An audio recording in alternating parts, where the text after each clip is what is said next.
เพื่อนว่าอยากได้คลิปของรถไฟฟ้า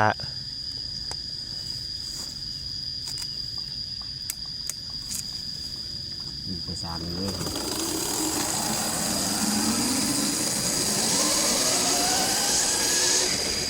พูดนะ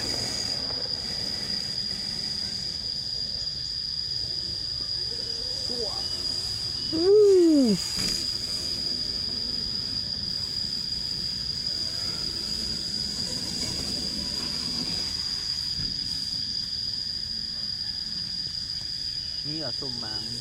คันนี้ลงมาใช่ไหมเพชรนะนี่การสุ่ม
มิดขนาดเนาะ